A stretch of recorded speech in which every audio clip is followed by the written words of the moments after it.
So, good afternoon, everyone, and welcome to Agilus Diagnostics MedGurukul session. The topic today is on newborn screening, and it is my pleasure to introduce the speaker, Dr. Mayank Nilay. Dr. Mayank is a senior consultant in genomics with Agilus Diagnostics. He's a pediatrician of 10 years of experience, following which he followed his passion of medical genetics. And now he has been working in medical genetics for more than 5 years. He has been assistant professor in the Department of Medical Genetics at the Postgraduate Institute of Child Health at Florida, also at the Department of Medical Genetics in History PGI-MS Lucknow. He's done a senior residency from Maulana Azad Medical College. His areas of interest include lysosomal storage disorders, dysmorphology, inborn errors of metabolism, neurogenetic disorders, oncogenetics, and NGS sequencing and fetal medicine. So, Dr. Mayank, would you please start your presentation? As always, questions can be put on the chat and they will be addressed by the speaker at the end of the session. Thank you, ma'am. Thank you for this kind introduction. And at the outset, I would like to thank Agilus team and especially Mr. Farashad Khan for such good academic sessions in which we doctors from different parts of the medical science are going to share our knowledge. So today we have decided that we are going to enlighten our team on newborn screening. Now, most of us, I think, who are from the biochemistry background or even from the pathology background, do have a knowledge about newborn screening. I won't be dealing with certain new things for them. But again, today I'll also discuss a little bit about next generation sequencing for newborn screening, which is a very new thing which has come up in many countries. And even in India, people are opting for it. Now, I'll try to share my slides.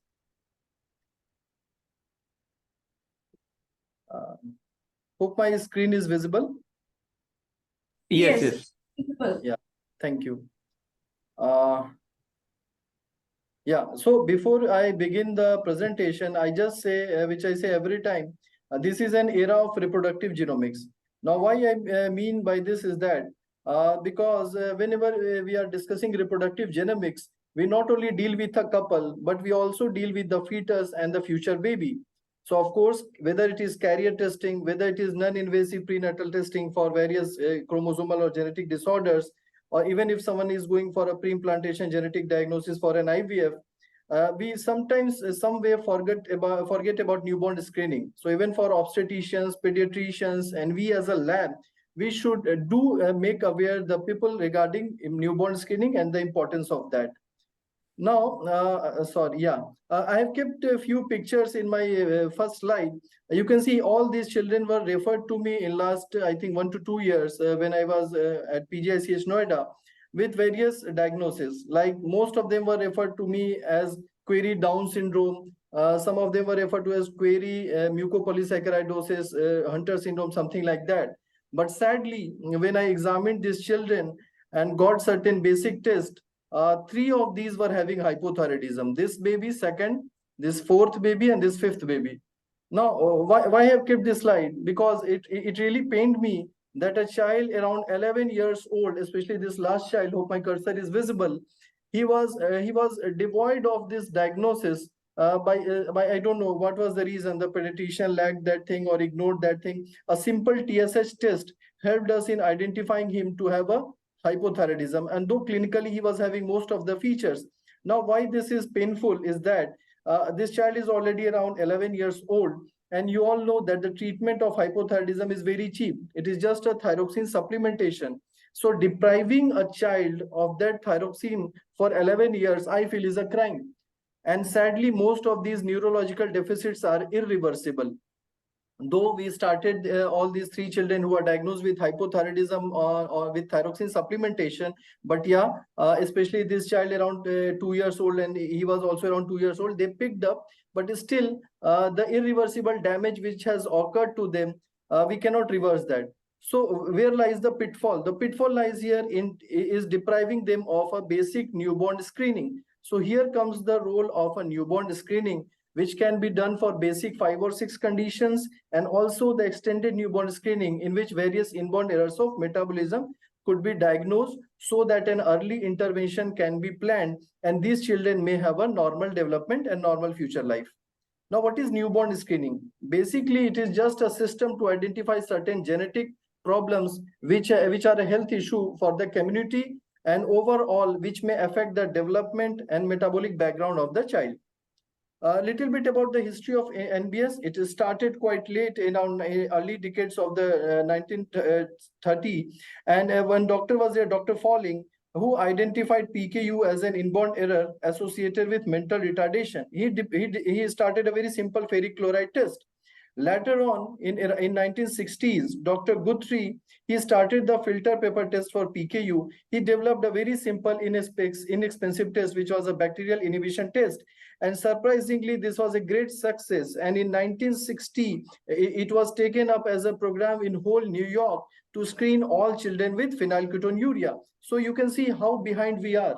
It started in 1960 in New York, and we are now around 2023, and still we don't have a universal phenylketonuria program in our country. So it pains me.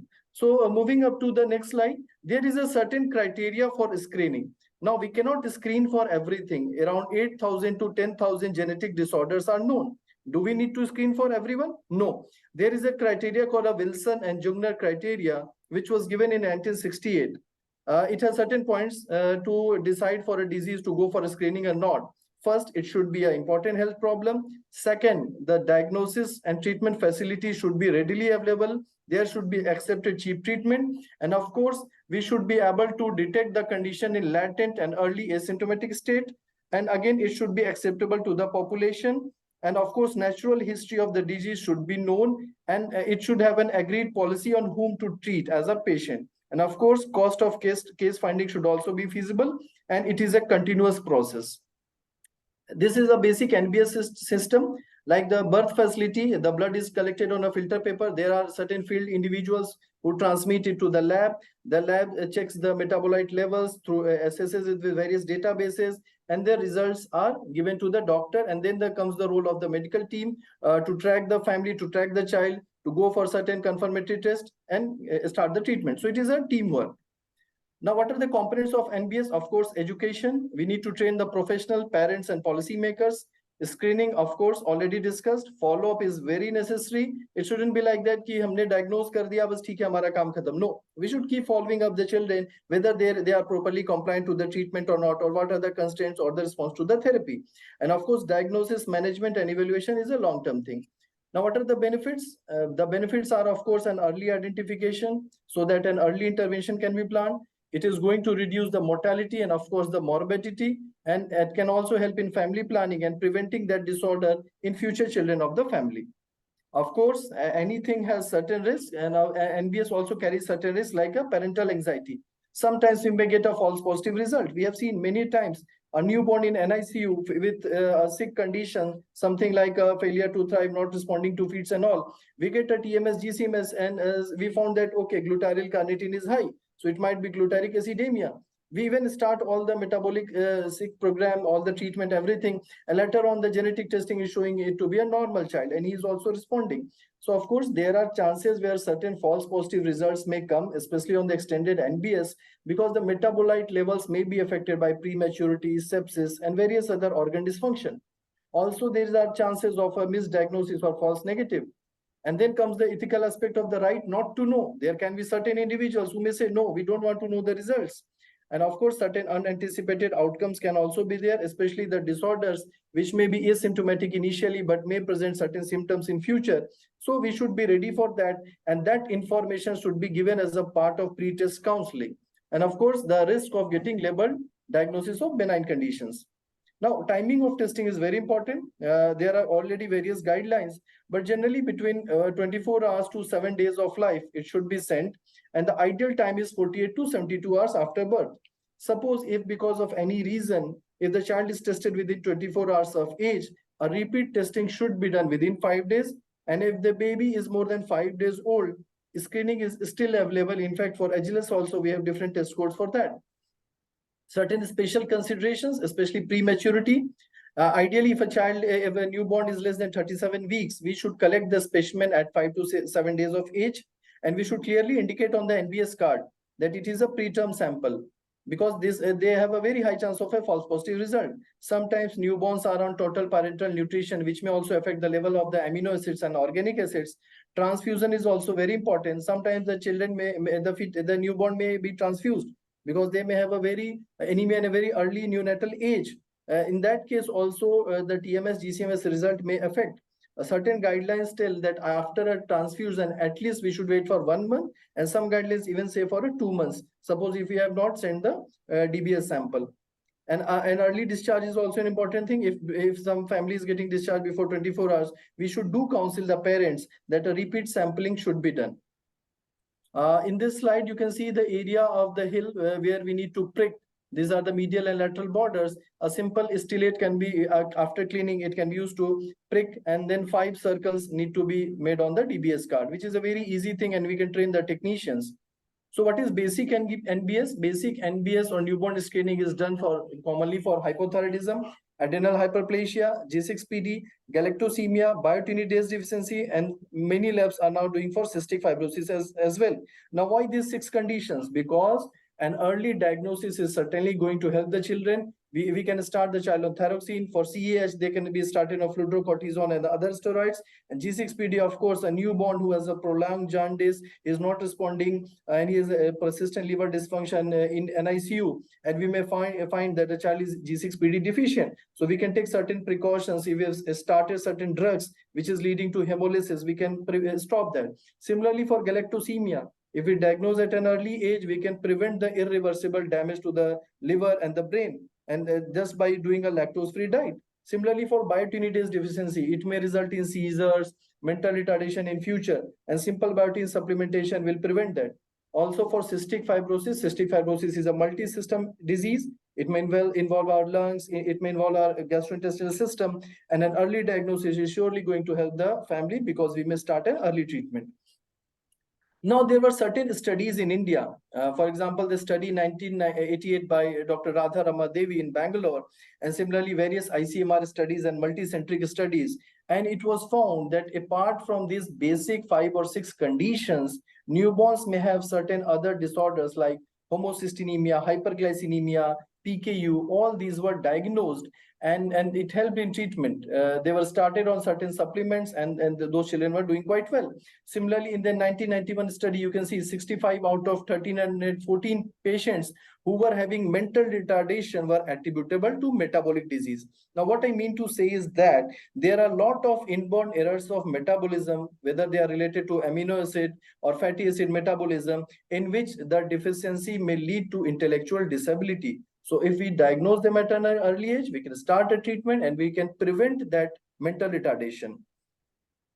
Now, what is an expanded NBS? By expanded newborn screening, I mean to include the conditions of the inborn errors of metabolism, which are around 50, the 3 hemoglobinopathies, sickle thalassemia and sickle beta thalassemia, certain endocrinological disorders like hypothyroidism, CAH, metabolic disorders like CF, galactosemia, biotinidase deficiency, and I have also included hearing loss screening and screening for critical cardiac illness and an eye screening. These are very easy to do and can be done in a nursery setup. For hearing loss, we can just do an autoacoustic emission, and especially the critical cardiac illness, you just need a pulse oximeter to check for a newborn the preductal and postductal oxygen saturation, and you can at least predict if the child is having a risk for such illness.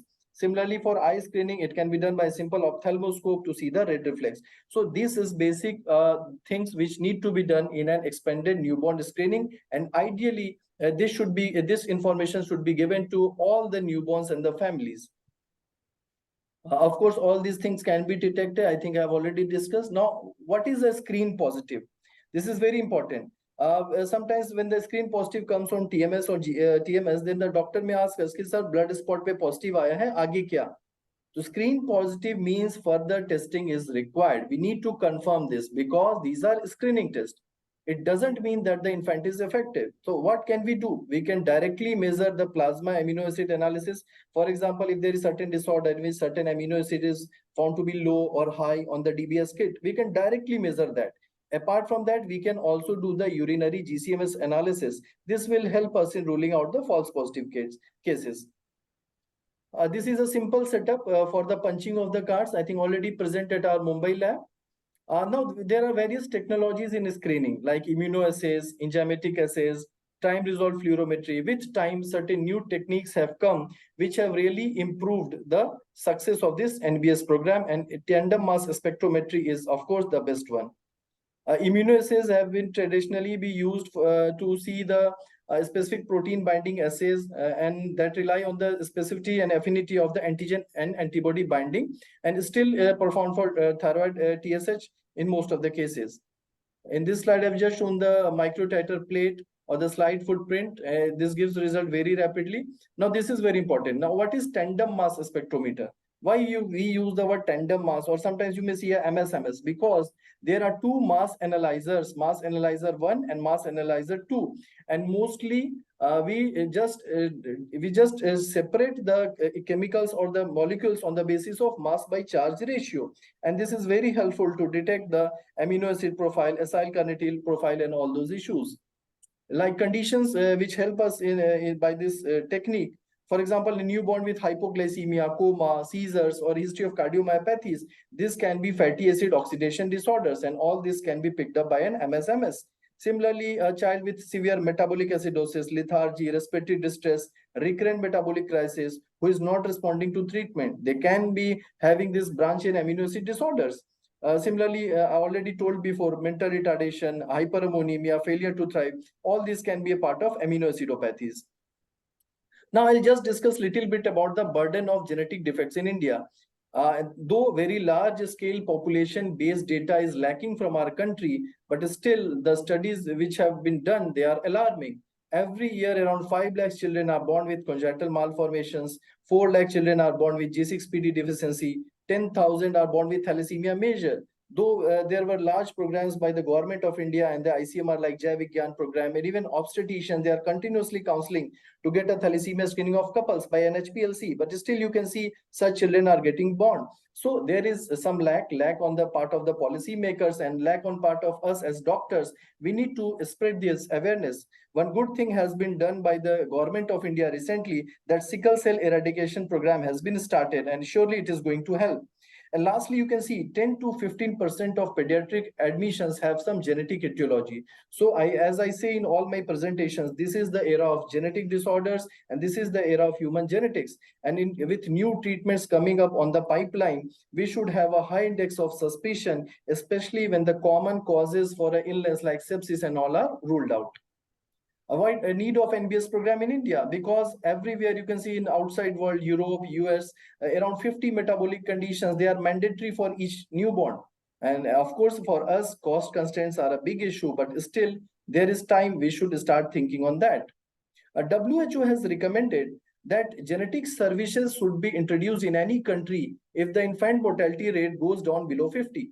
With good use of antibiotics, good diagnostic techniques available, of course, the morbidity and mortality due to infections have decreased. And you can see the infant mortality rate of India, as per the 2022 data, it was around 28. So now is the time to think for genetic disorders and start screening. And in India, though, the things which can be done very easily, they include screening for hearing loss, congenital hypothyroidism, CH, and G6PD. Most of the states in India, like Chandigarh, Delhi, Kerala, and certain other government institutions have started free of cost screening for these at least basic 5 and 6 conditions. Also, the National Neonatology Forum has given a category A, B, and C, and they have categorized the different disorders into these categories, which may be helpful for screening. Category A, which can be and which should be offered to all newborns, is of course those basic 5 conditions. And especially northern states where G6PD is high, and sickle cell and thalassemia, which is also high in northern and eastern parts of India, those should be advocated. Now, what is category B? Category B, or high risk screening, should be offered to those families who have a high risk of such disorders or metabolic disorders. If there is a history of consanguinity, whether it is North India or South India, consanguineous marriages are common. And even we are having same caste marriages or so much of endogamy. So there are chances that recessive disorders will come up, and we do see. a history of previous children with unexplained intellectual disability, a history of a child with a seizure disorder, an unexplained sibling death in the family, or a critically ill neonate who has signs or investigations which are suggestive of inborn errors of metabolism. For example, a sick neonate with a high lactate, high ammonia, persistent metabolic acidosis. All these things are certain red flag signs. We should come in our mind that, okay, this is the time to screen for the inborn errors of metabolism. And of course, these are the fatty acid amino acid oxidation disorders, PKU, homocystinuria, and most of these have treatment and easily available in our country. Now, category C. Category C is like for resource rich setting, or in fact, if a couple is affordable, then ideally we should give them an option for expanded newborn screening. Already I told you these include all around more than 50 disorders related to our metabolism. Now, various incidents of various disorders like hypothyroidism, G6PD and all were found in India by a study by a genetics group. And you can see it is quite common. Like for hypothyroidism, some pockets it has been found to be 1 in 1,000. G6PD also is very comparable to that. So screening is definitely going to help. So what are the issues standing in the way of universal implementation of NBS program in India? Of course, awareness. Still it is lacking. Cost issues. We need certain advocacy groups. We as lab, we as doctors, even patient support groups, and of course, policy makers will have to come in that. Awareness, and yeah, most of the cases, even many pediatricians and neonatologists, I have already told many times that most of the IM are misdiagnosed. Many times in small tier 2, tier 3 cities, they will be tagged as a birth asphyxia or a case of neonatal sepsis, irrelevant use of antibiotics, and of course, it is not going to help us. So current status, of course, most of the states have already put up the plan. I have already told this. Now, what are the suggestions? Certain suggestions is like that. We can have two types of models. One is a point of care model and the other is a central laboratory model.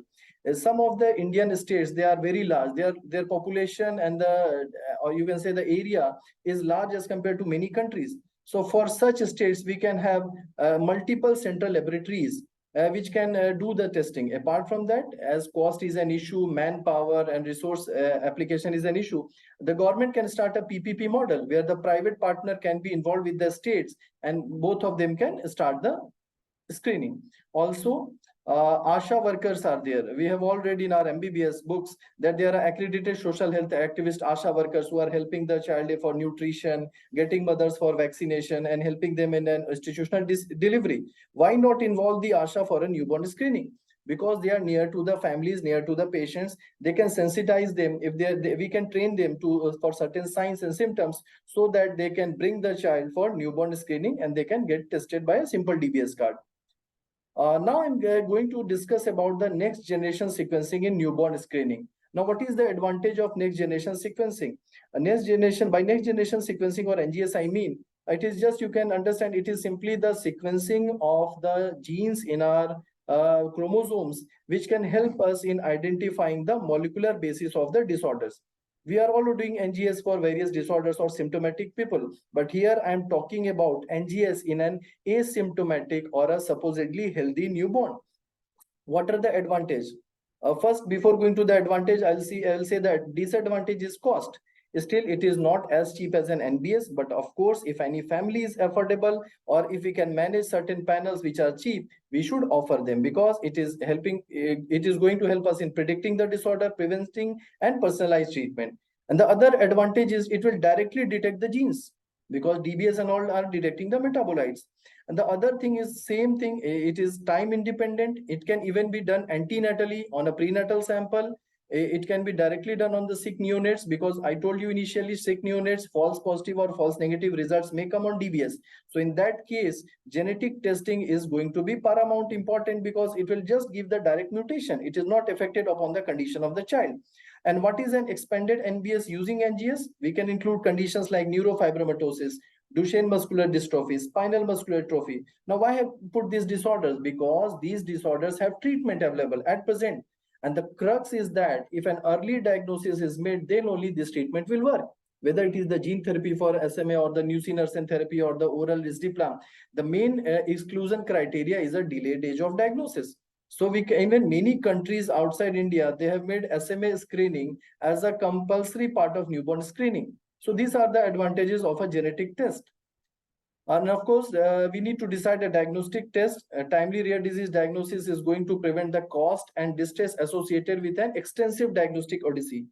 I've also kept a case scenario in which I will show you how a child who was deprived of genetic testing or newborn screening, he went to various doctors, lot of irrelevant tests were done, and of course it led to wastage of the money and of course delay of the diagnosis. And some disorders which can help us which can be detected by NGS, like Smith-Lemli-Opie syndrome, disorders of glycosylation, Wilson disease, and all the, like especially lysosomal storage disorders. They have also enzyme replacement therapy available in India, and though it is costly, but with the help of ESI hospitals and the National Rare Disease Policy, many of these children will have a free access to enzyme replacement therapy, which is going to prevent the irreversible damage. For example, Hunter syndrome or a mucopolysaccharidosis, the typical course phases generally comes around 4 to 5 years of age. So that is going to delay of diagnosis. But if we diagnose it through a NGS program, we can start the child on an early enzyme replacement therapy, and so the complications can be prevented. Now, what are the challenges of NGS at population level? Population screening is the only way to determine the true prevalence of a disorder. And it is required to understand the complete relationship between the various biomarkers and expressions. But of course, India has a large population, so we can develop certain pilot programs with the aim of improving the knowledge between the genotype and phenotype. And of course, it will also help in determining the prognostic value of the variant identified. Because you all know, in genetic testing, many times we are getting a variant of uncertain significance, which needs a lot of testing and further testing, including functional testing, to decide whether it is a likely pathogenic or a benign condition. And then the other challenge with next generation sequencing in NBS is regarding late onset disorders, because the genetic testing can also help us in knowing certain late onset disorders like retinitis pigmentosa, Alzheimer's disease, certain cardiac disorders, certain hormonal disorders. Now, what that has certain ethical issues. Like some individuals may say, okay, this will violate our right of individual to not know. They may have a certain negative emotional aspect on us, because if we come to know that, okay, I'm going to suffer this Alzheimer's disease in my late 50s and 60s, this may destroy my late 20s and 30s. So all these issues need to be discussed, and they need to be planned to discuss and decide regarding the specific genes which should be incorporated in the NGS NBS. And of course, the risk of overdiagnosis and overtreatment. Interpretation of data and the storage of DNA is also a challenge. And the other challenge is that most of these healthy newborns, we don't have a population database for newborns. Because in genetic testing, when we find a variant, we compare it with the population databases. And most of these databases are on adult population. So all these issues need to be taken upon. Similarly, certain disorders, the genotype-phenotype relationship is not often straightforward. The same genetic mutation, it may manifest in different ways in different individuals. For example, Pompe disease, there is a large clinical diversity among the patients with the same genotype. So what we can do, we should keep all this information as a part of the pre-test counseling, at a part of the pre-test brochure or document, and we should make the individuals or the parents know that, okay, if such variant is going to come, we can do these things, and these are the pros and cons. And of course, the issue of variant of uncertain significance will always be there. Now, genotype first approach, because through NGS, we are directly getting the genetic genotype, and the child is healthy at present. So certain more challenges, like not all disease causing variants are known. Still in genetics, nothing is 100%. Initially, it was thought of that intronic mutations are not going to cause mutations, but with the availability of whole genome sequencing, functional studies, even the intron mutations are getting important. So at present, we are not 100% sure. And this genotype first approach might have a lower sensitivity with a wide variance in different populations. Because for Caucasians, for Asians, many mutations which may be presenting in a severe form in Caucasians may not be doing the same for Asians. We have seen. Similarly, also, it may identify the carriers of a combination of variants that might never cause significant disease. So all these issues are very challenging. Data confidentiality is again important. Like if we are going to screen a lot of newborns, we also need to store the data, which may generate a huge amount of information that can be inappropriately used by third parties. Recently, you must have seen, I think, newspaper, it came, one very large genetic group in Europe, or I think US, the data of the patients were stolen. So all these issues are very important, and the issue of genetic discrimination on the basis of a particular mutation, it may affect the insurance and jobs. All these things need to be kept in mind. And of course, when we come to economy, cost of genome sequencing is falling. It is now quite accessible to most of the middle class people as well. But again, genome sequencing at population level is costly for a public health program. Cost of treatment is also high in some of the cases. So we should weigh in the balance depending upon our society, depending upon our patients, depending upon our clients, what they want. Of course, for a family, it will help in early diagnosis, timely treatment, and that is very important for that particular child or the family. Certain legal regulations are also there. If you are going to use NGS for newborn screening, right to privacy, right to free choice, right to health and integrity, storage of genetic information is also very important, and the issues for genetic discrimination. So, and other challenges related to genetic testing, there can be sequencing errors, which may miss out on certain causative variants. And the interpretation of variants in asymptomatic individuals is also very tough, because when we are doing a genetic testing, when we are left with around 100 or 200 variants, we are going to cross match with the clinical features. So that is also a challenge here, because we are testing a healthy individual. We don't know what genotype phenotype we have to do. Then there is the requirement of informed consent for genetic screening, which is compulsory. Training of healthcare workers, of course, we require trained staff for genetic testing. Turnaround time is high. And of course, there are chances for incidental findings or the findings related to late onset of certain diseases. But NGS in NBS is inevitable. Why? Because it helps us in focused screening. What we can do, the challenges which I have told you, there are certain solutions. We can study a restricted number of genes and variants. We can just check for the variants which are pathogenic or known likely pathogenic, or genes which are known to affect the inborn errors of metabolism, and an early intervention can help. So my suggestion is that we can prepare a multi-gene panel including the genes and the known variants.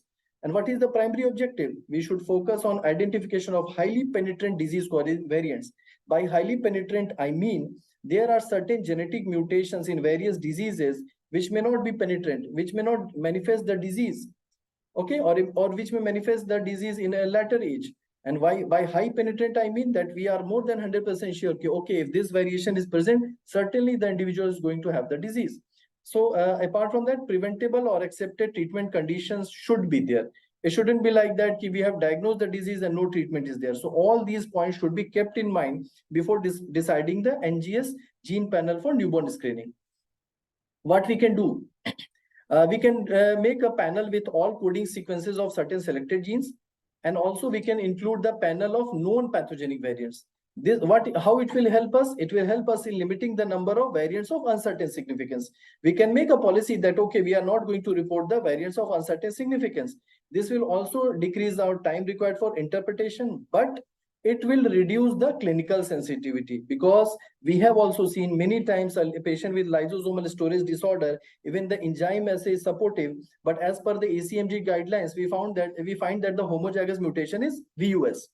So that those cases might be left, but still as a beginning, better to focus on the known variations or the likely pathogenic or pathogenic ones. So what is NGS in NBS? It can act as an adjunct to basic DBS based NBS testing, or it can be a first line test. And as adjunct, we are already doing. Any child who is getting a positive result on DBS kit and also the plasma levels are suggestive, next step, we as a lab, we as a doctor, we do advise them to go for a genetic testing to get the exact genetic mutation or to confirm the diagnosis. Of course, this is going to increase the prognostic utility of NBS. If you are starting a NBS along with NGS, of course, it is going to help us. It will help us in pinpointing those screen positive cases which have a mild variant of the disorder. Now, again, a very interesting thing about genetics. Sometimes certain mutations may have a normal course of history, or they may have a mild variations, or they may present mild symptoms in the patient. So all these things will get to know before only. So of course, this will going to surely help the child and the family. And we can even start as a first line test, but it has certain challenges. Data storage, I think already we have certain suggestion. What we can do, we can destroy the data after a few duration of time. And the justification for that is that with every new time or new era coming, new sequencing technologies will come, which will help us in detecting more complete and more accurate data and more inexpensively. So always there is that option. So what we can do? So it is always preferable to simply resequence individuals when relevant, thereby removing many of the concerns of storing the data. We can tell the family, okay, we'll test for these particular genes and variants right now. We'll store the data for 2 years. In future, if your child gets any new symptom, you can again get the child resequenced by the new techniques. That will prevent the problem of data storage. And of course, multiple beneficiaries are there if you are going to offer NGS in NBS, from family to doctors to the society. Now, I've kept this slide regarding 2 studies which were quite famous and which used whole genome sequencing as well as the DBS-based testing to detect certain newborns. This was the study by Bodian et al. In 2015 USA. Around 1,700 infants and their parents were tested for 65 genes, and a lot of variants were found. The true positivity rate was 89%. So basic thing was that around 35, when these families were followed up, around 35 children were found to have certain inborn errors of metabolism. The traditional NBS by DBS identified 34 of them, but the whole genome based technique identified 32. The 3 cases which were missed by genome sequencing were a child with LCAD or the trifunctional protein deficiency. In that, as we know, that it is caused by a homozygous or a compound heterozygous mutation. But in this case, only a single hit mutation was identified. Similarly, for hypothyroidism, one de novo VUS was identified, which was filtered out because their initial policy was that we will only report the likely pathogenic or the pathogenic ones. Then there was a case of salt bursting CH for which no variant was identified. Probably Sanger or something could be done. But what the authors concluded was that a combination of both NGS as well as NBS is highly synergistic, and it will improve the diagnostic yield and refuting the false positive results.